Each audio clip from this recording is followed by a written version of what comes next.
Howdy all, my name is James Eatock and welcome to He-Man and She-Ra Friday Night Trivia on Serial Geek TV. With this weekly series, I showcase a piece of trivia that I've personally uncovered or stumbled upon over the last few decades.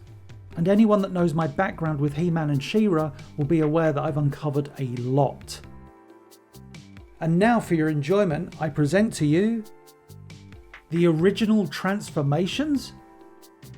When DC Comics introduced Prince Adam and Cringer into the Masters of the Universe lore, they decided that for the pair to transform into their other selves, they would have to journey to the Cavern of Power. This would obviously create somewhat of a problem going forward, because if our heroes were a distance away and danger threatened, heading all the way back to the Cavern of Power would seem cumbersome. And so, when developing the He-Man and the Masters of the Universe series for TV, Filmation writer Robbie London would have He-Man's Sword of Power be the conduit for the power of Castle Grayskull. However, initially, Robbie decided that in order for the transformation to take place, Prince Adam would have to strike the sword against stone while saying the magic words. Striking the Sword of Power against stone reminds me of my favourite era of Thor comic books, the Stan Lee Jack Kirby era, in which, as Dr. Donald Blake, Thor would have to tap his cane in order to transform.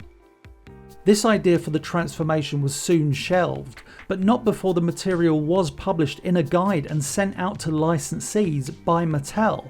Thus, Prince Adam striking the sword against stone would actually pop up in some of the early UK Masters of the Universe annuals.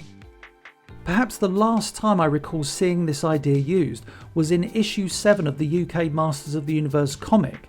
In the story Droid of Destruction, Prince Adam, desperately escaping Hordak's latest creation, carries a piece of rock with him and taps the sword against it, transforming himself into He-Man.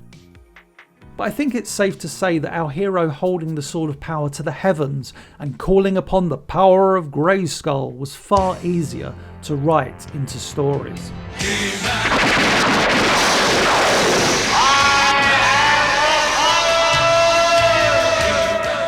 I hope you enjoyed that little piece of trivia. Now it is time for us to take a look at the He-Man and She-Ra production artwork of the week.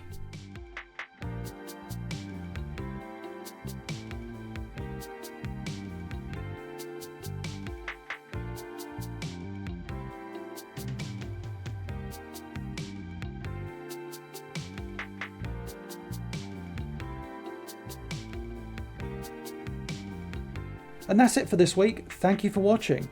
Please be sure to like, comment, share and subscribe, and I'll see you next Friday.